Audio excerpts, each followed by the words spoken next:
Hey, what's up, everybody? TJ, BHU Lead P here. I'm a pastor in Wyoming, and I make videos about the Bible, Bibles, my everyday life as a pastor and what that looks like, and then tools and resources to help you in your walk with Christ. And today I have what I think is a pretty cool resource to use just for that. Now, full transparency, it was sent to me by the people at Holman for an honest review, and so we are going to give that today. Let's jump into the video.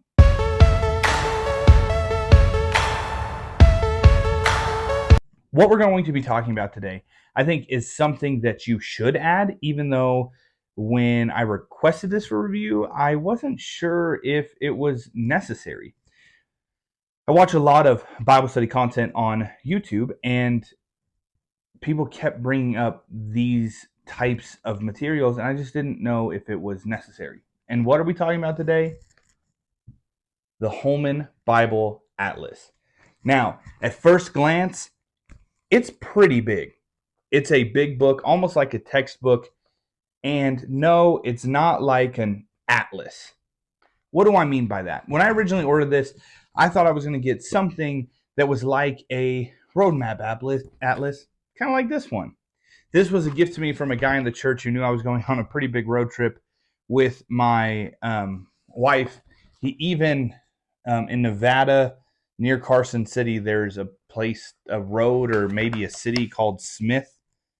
So anyways, yeah, he felt to highlight that, which is kind of cool. I thought this was what I was getting, but with Bible maps, just a ton of different maps to help you on your journeys. And I was like, well, I mean, that's cool and everything, but is it really necessary? This sits in my office as a cool gift from somebody. And if we go on road trips, sure, I put it in the car just in case. But in reality, I'm probably not going to use this thing a whole lot. So that's what I thought the Holman Bible Atlas would be like. But there is so much more in here. And as you can see, I have a ton of little sticky tabs that I want to go over real quickly. So let's jump into the tabletop and look at the Holman Bible Atlas. If you've been around the channel for any amount of time, you know this. Bible Maps and I have a love-hate relationship. And by love-hate, I mean I don't love them, but I don't hate them. And I see what could be the purpose. So this is in the Tony Evans Study Bible, but these are basic Holman maps that you're going to get in the back of every Bible. They're on cardstock. They show the route of the Exodus and different possible routes. They show the kingdoms. They show Israel in the time of Jesus. Just something that for me, inside of my Bible, I could live without. Put that back over there on the bookshelf. So when I saw this, I thought, well, that might be a better thing if we had a ton of maps. But is it necessary, like I said earlier, for just a book of maps? So real quick, as far as the outside, it's a textbook material, right? You're going to have Holman Bible Atlas on the back. You're going to have an explanation of it on the back, right? So here's what they wanted to do. Here's the special features. You can pause there. It retails for about $30 depending on where you get it, and it's Holman, so the Bible references are going to be in CSB. There's no gilt, nothing like that, but it seems like it's going to hold up pretty well. White end sheet. It is a Smithsonian binding, so that's pretty cool. Here's some of your copyright information, dedicatory. And then I think the table of contents is really well laid out. So you have part one, which is the biblical setting. So it's going to give you the setting of the Bible, right? And you just see here the face of the ancient Near East, natural regions of Palestine, life in ancient Palestine, so on and so forth. And then you're going to have the Old Testament period. So this is going to give you from chapter 4 till chapter 15 is going to give you what Old Testament time frame look like, both before Abraham, after Abraham, leading into who Christ is, the Persian period, the Hellenistic period, and we'll go with what it looks like as Rome kind of comes in. So this is going to give you, right at the end of the Old Testament period, is going to give you war with Rome, and then you're going to see the rise of Rome, all that kind of stuff inside of here. So I think that the table of contents is really well laid out. Then you have list of sidebar stuff, list of charts, list of all the maps. So you're looking at 113 maps that are in, oh, nope, wait, sorry, I'm corrected. 132 maps inside of this. Holman Bible Atlas, which is what you'd expect, right? It's an atlas. You expect maps, but 132, ranging from the ancient Near East all the way to the expansion of Christianity in the 2nd and 3rd centuries. So that's pretty cool. So then you hit the first one. Just want to jump in here. This is kind of going to give you an introduction of what we're doing. The face of ancient and Near East gives you your first what maps look like, and the maps are really well done, full color, super beautiful, all throughout. And then it's just going to give you a ton of information and explain that, different subheadings. On to the next sticky tab. Now we get into the Old Testament period. I love how it gives before Abraham, kind of describes the Garden of Eden. It'll give you archaeological information throughout, information on the age and what was going on, right? The urban revolution, Mesopotamia.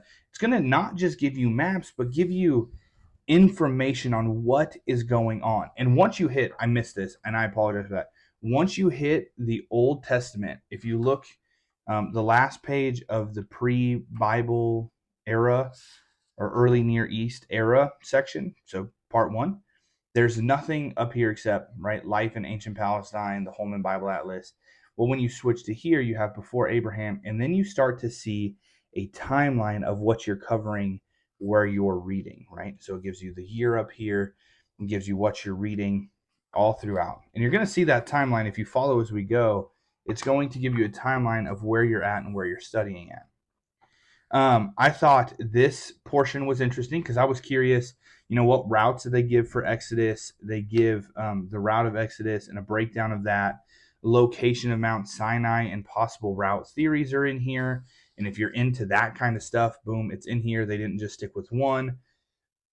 The description, how it was described, all that good stuff.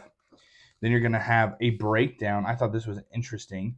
So first, the map is interesting, right? So these are the judges and where they were at in the book of Judges. So you have Samson down here, right, in Zorah. You have Othniel down here in Debir, Ibzan in Bethlehem, and all scattered out. You have all the judges, which I think is really, really interesting, and then gives you the scriptural text to go off of, gives you the Canaanite religion, and gives you a breakdown of when it talks about Canaanites, what does that mean? Here's a breakdown of that. So I thought that was really interesting. Again, I don't want to go through every single page because as I went through this, it was a lot. You have the divided kingdoms in here.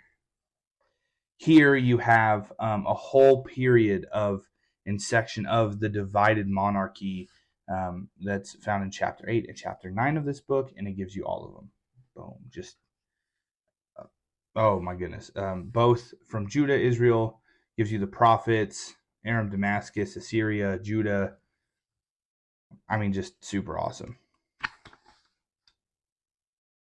It'll give you breakdown of what's going on inside of the text too, like in that period, like Jeroboam's new worship centers, all that kind of stuff. So it digs so deep, y'all. I mean, this thing, as I went through it, I was overwhelmed when I first opened it, all the information that was here. So then you have prophets of the exile and the return of the land. So it's going to give you who the prophet was, a breakdown of that prophet, which is cool. If you're wanting to study the prophets, I mean, this is a great resource to pick up. We enter the Persian period, and get into some of the Esther stuff in there, and then we hit Pompey's campaign against Jerusalem and the resulting Roman settlement there, and then how they sieged it. Shows you where the battles are, shows you where the temple was, gives you the Roman break through the walls into Jerusalem. That's right here. They broke into the temple. You have how they came down, which is really cool. And then you enter the New Testament era. And notice, right, our timeline has been changing as we go through. So you have Roman's emergence as a world power. And what that means gives you its original. This is a map of early Rome, and it goes through. You have Roman rule in Palestine here. You have Herod, the great client king of Rome. And then you have Herod's struggle for his kingdom, consolidation of power. And then here, you're seeing that we're at Augustus, Herod, Augustus, and then Jesus is born 4 BC.